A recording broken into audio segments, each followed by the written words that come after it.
Imagine there's no heaven. It's easy if you try. No hell below us. Above us only sky. Imagine all the people living life in peace. Woo-hoo. Hello, welcome to Conversations with SOTU. I'm Adrienne Metcalf, And we're SOTU. also known as Josh Schwartzbach, who is a professional medium, and channels of consciousness we call SOTU, who is already here because We never left. we're just finishing from taping last week's show, The Magic of Time. And to my right, Dr. Steve Schatz, local author who is being willing to interview SOTU with some questions that we hope will provoke even more thought on your part. Thank you, Steve. Thank you, SOTU, and let's have at it. Well, we've had a week to rest. They have, at least. And I don't want to continue from last week or last show. I want to launch into a new thing, a new area. Oh, goody, goody. Yes, yes. Though I hesitate to call it a law, there was quite a universal phenomena around the law of attraction. There was a big video and lots of classes and lots of people getting into it. Why do you think it became such a big thing overnight? Marketing. Good marketing. Okay. That wasn't part of the evolutionary track of... It was known for years. The law of attraction just was put together in a documentary form, and it was the presentation of it rather than in book form that moved from the dynamic of what shall we say, books and tapes and things like that into video. And so it was one of the precursors that basically utilized the new technology and became popular because of that dynamic. And it certainly does speak to the dynamic of truth, even though it is a limited truth. What's limited about it? The dynamics of the soul's journey that occurs in a dynamic of life, as we spoke in the last show about the dynamic of life lesson and how to understand what your life lesson is and the journey of experience that you have chosen within the dynamic of a lifetime. It's not, you just can't simply, well, some of you can, but it's very few of you. You can't just simply often make a different choice. A lot of times you have to change your beliefs, you have to change your programming in order to allow for that. In other words, in the dynamic of love, which we utilize in order to, it's the most simple thing that we can explain. In the dynamics of love, you're going to have to go through, to really learn about love in a lifetime, if you're going to really learn about love, you're going to go through dynamics of experience where that love is taken away. Why? Because it's a duality. It's a duality. If you really wish to learn about love, you have to experience the dynamic of not having it. And then the accomplishment of it, then the movement and actually achieving that dynamic in a lifetime is huge. And we would suggest to you that in those sorts of circumstances, you never have to come back and do that dynamic again. If you accomplish it enough in a lifetime.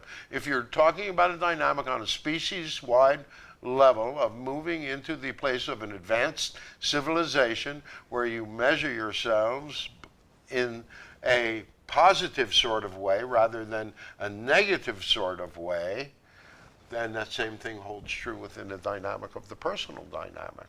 If you begin to measure yourself in a positive sort of way and move forward in those dynamics, that's about the increasing level of awareness, increasing level of consciousness. So one of the things that is brought up as as a problem or an issue with law of attraction kinds of things is the blame put on someone. Yeah. If something bad happens to me, that's because somehow I have attracted it. It's my bad. Well, it is ultimately, but it's about your soul's journey. It's not the dynamic of being bad and wrong. It's the dynamic of simply not judging the experience. It's not learning from that experience. Well, not learning from if you experience. don't learn from it, then you're going to repeat it, because soul's going to keep giving you the opportunity to do this. If it's along the dynamics of your life lesson, you're just going to keep recreating that dynamic for yourself. As we said earlier, it'll keep speaking to you more loudly and more loudly and more loudly and more loudly until ultimately it'll hit you over the side of the head with a baseball bat. Right. If that's all it takes to get your attention. Right. So again, there's this whole dynamic of soul's journey that is occurring at the same time. So do you have complete free will? Well, yeah, within certain parameters. You know, you're not going to give up the belief that breathing is good for you. No matter how much I want to. So, if one is interested in love and starts repeating daily affirmations of "I will find love" or Then what are "He you going will to do with stay it when you with find me," it? or if I want money, money is being attracted to me. That's not helping with the Affirmation. life. Well, it's not helping with your life lesson if you're here to learn the value of money. It's like just having it dropped on your head. You didn't learn anything.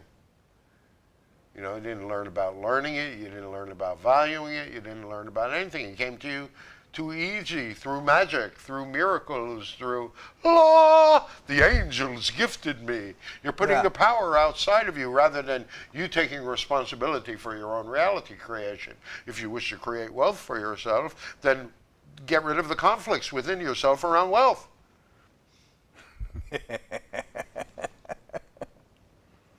And how does one do that? First by identifying it, first by realizing that you have limiting beliefs around it. You know, ultimately it's going to be a dynamic of you don't deserve it, or, you know, it's usually just dynamics of deservability. Mm-hmm. So, you know, you can, the answers are simple. All you have to do is be willing to look. So would I then affirm that in love I could be loved? And let me just clarify, I'm talking about for all people. This is not my therapy session, okay? Well, we would have to charge you if it was. Right. Just wanted to put that out there. If it's my limiting beliefs about money, then I would affirm that I don't have limiting beliefs about money. No, you'd examine them. You say to yourself, okay, in the dynamic of self-examination, which means you have to step outside of yourself and probably look at yourself a little more objectively, huh? Mm-hmm. Same technique. Step outside of the dynamic so that you can examine it and look at it more objectively. Now, that's not to say that you're not going to have certain emotional responses, but even be objective about the emotional responses. You know, if you the ultimate question becomes in the dynamic of wealth, for example, you know, do I deserve it? What would I do with it if I had it? Why do I wish it? Do I deserve it? Am I good enough? You know, and you examine these dynamics within yourself. What's keeping me from having this? Well, my father did. No, you chose your father. You chose your mother.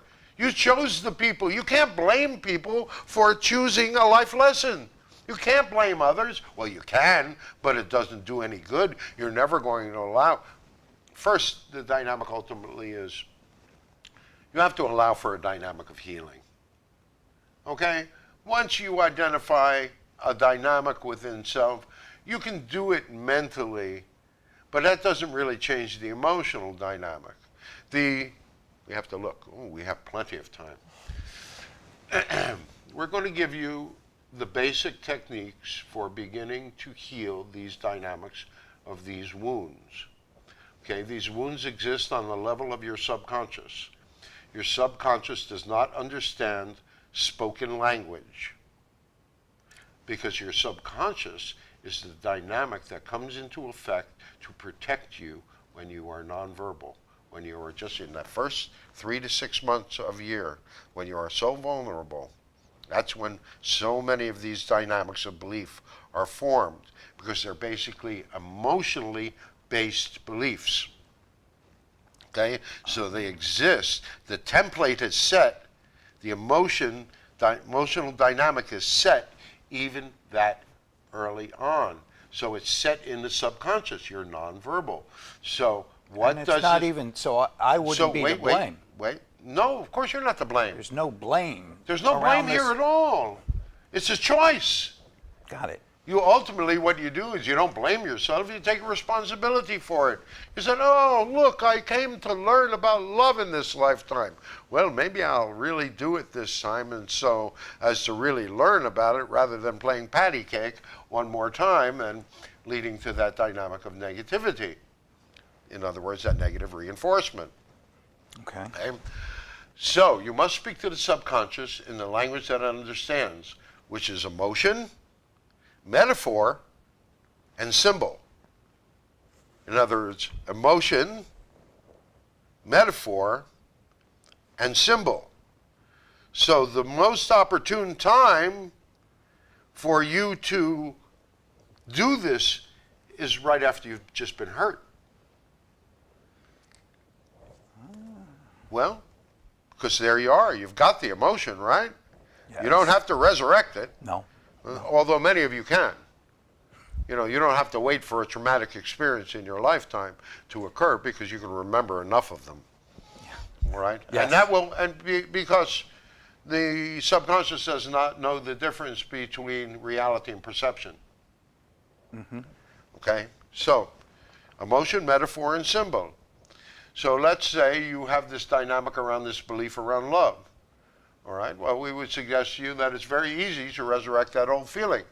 Those old feelings, they are as familiar to you as breath. All right? And all you have to do is remember them. The next step is to create the metaphor. Locate where in your body that you're holding this hurt. Oh, it's easy with the dynamic of love often, but so many people are surprised because they have a cut in their back rather than from being betrayed. It's like being stabbed in the back, you know. So there's a cut back there, a metaphor. And if you create that, if you see that in your mind's eye, you've created the metaphor. So your subconscious now knows what you wish to focus on. Right? Now, the next step is to imagine that your higher self, some guide, someone, something that is more than you, is standing behind you and going to hand you filaments and threads of light that you're going to take from them, and you're going to sew up that wound. We wish to tell you, the more fastidiously you do that, the more profound the experience is. That's the healing part. However, there's more. And the more is the dynamic of, you must understand that you have been programmed for many years with this dynamic of belief that says it's not safe to love. Right? And you have and we're looking at you, and you have at the very least given ambiguous messages around that whole dynamic of belief and that whole dynamic of reinforcement and that whole dynamic of experience. Because with each dynamic around the horn, you have had a reinforcement, but it's also added more to that whole tangle of emotional gobbledygook. Mm-hmm. Right? So it's just like a computer. So if you say, okay, well, this is a program that doesn't serve me anymore, it keeps crashing my computer, and you go ahead and you say, I really wish to get rid of it, so you're going to highlight it and you're going to hit the delete button, right? And that's what you're basically doing. You're hitting the delete button on a metaphorical basis. And within this dynamic of this exercise, what's the first thing the computer is going to ask you after you hit the delete button? Are you sure? Exactly correct.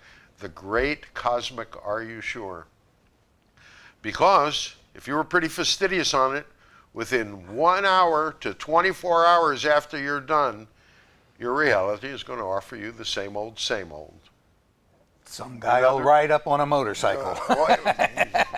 Exactly right. Exactly right.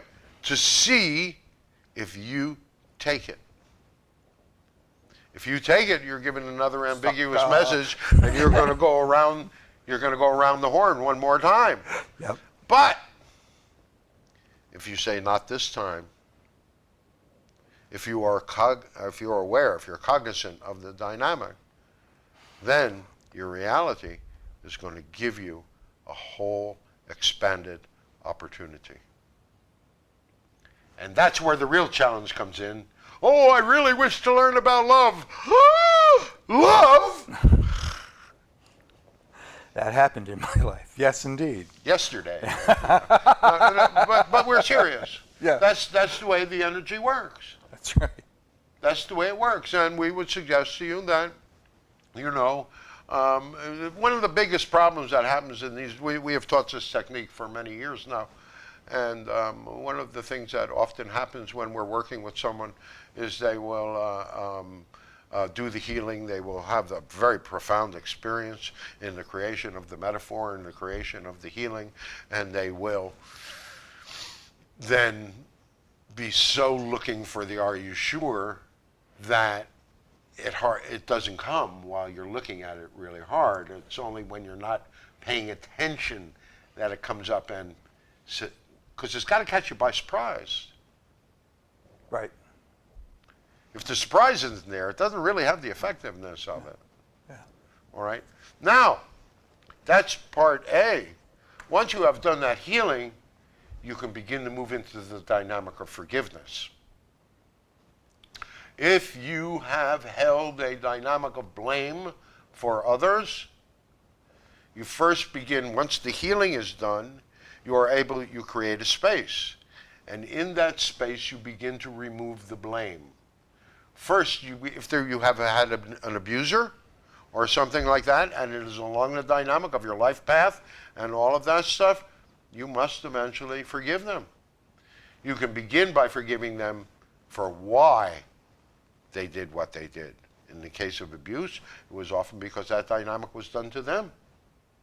They're just repeating learned behavior. So that begins the movement into forgiveness. Forgiveness is an incremental journey, right? And eventually, you get to the point where you can forgive them for what they did.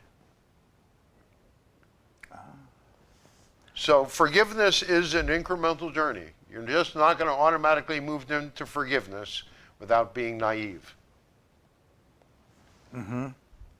Why? Because then it's not real. It's not real. Absolutely right. I see.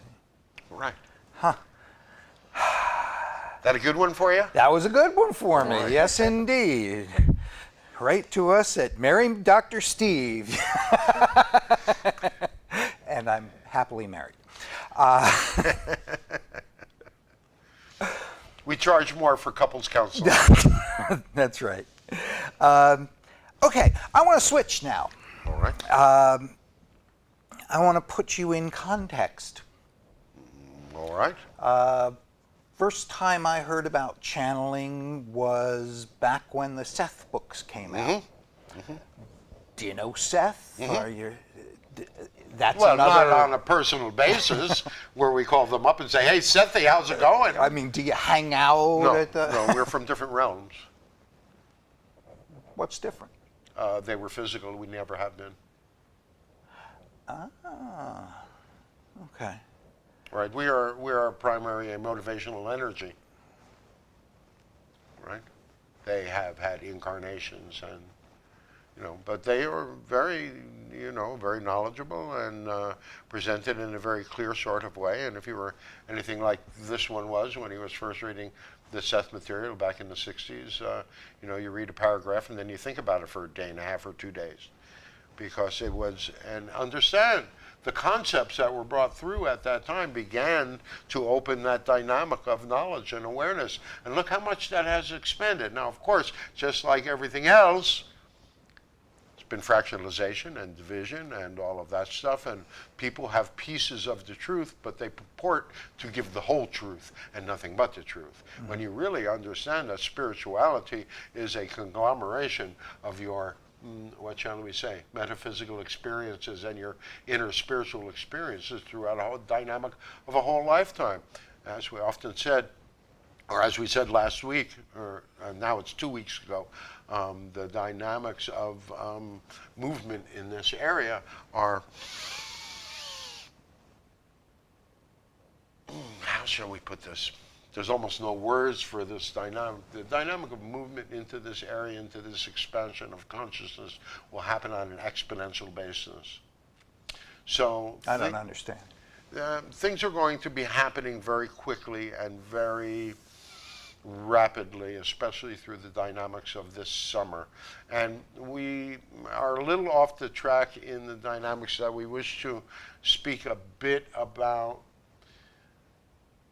We spoke in our last So Tuesday about a dynamic of energy that was occurring, and we spoke to the dynamic of outrage, and that you can justify going out and taking a stand in a dynamic that you find outrageous, but that the dynamic should be nonviolent and go no further than the dynamic of civil disobedience. You need to begin to find a common ground for you all to stand on. And we realize we have just hijacked the end of this session. But again, we wish to remind you all, it is very important that you begin to stand up for your right to live and let live, that you begin to allow your voice to be heard, but that you can find something to come together on. Peace might be one of those things. We do not wish to be redundant, but we're going to be one more time. Peace begins with enough for all. Peace begins with enough for all. And don't give us the communist BS, because you've never tried it. What would it be? What could you create as a species? Confront that dynamic. Realize that there are answers. You have to make some hard choices. You can't just go along with the status quo. When you say enough of what? Everything. Food, water, shelter, healthcare, education. We call that the Big Five. Okay. If it's not like 2 cars in every garage. No. There has to be room for personal achievement. Mm-hmm. But you are divine beings manifested in physical bodies and are therefore entitled to have your survival needs met.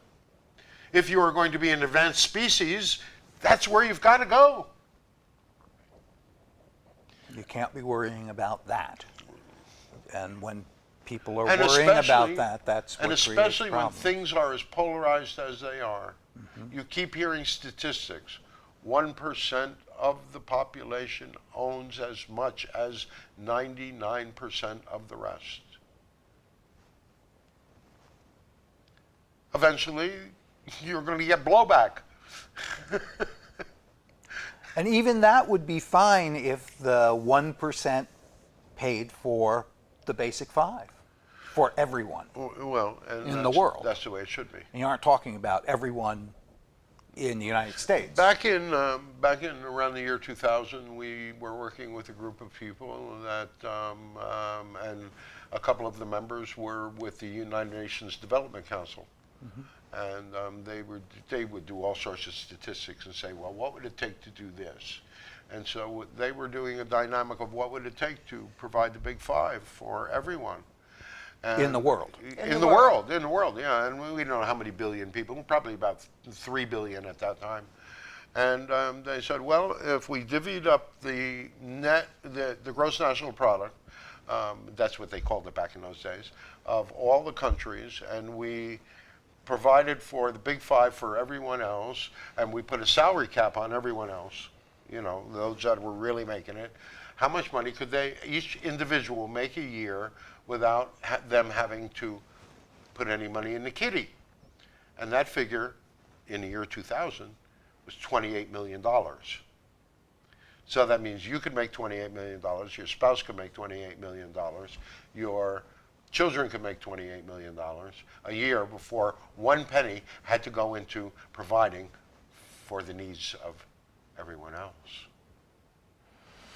So what we are trying to show you is that there is more than enough wealth. On a food basis, same amount of time, probably around the year 2000 or thereabouts, you were producing enough food on a daily basis to feed 9 billion people. Oh. 9 billion people. And yet there are people going hungry. Why is that? Do you know? No, I don't. Because food is a commodity, not a right.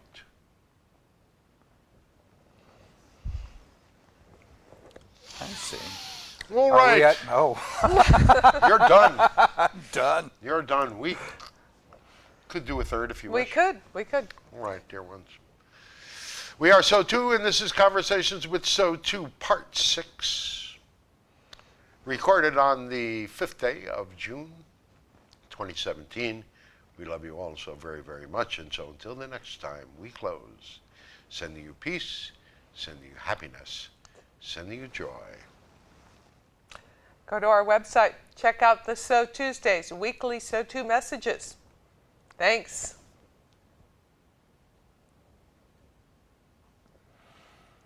You may say I'm a dreamer, but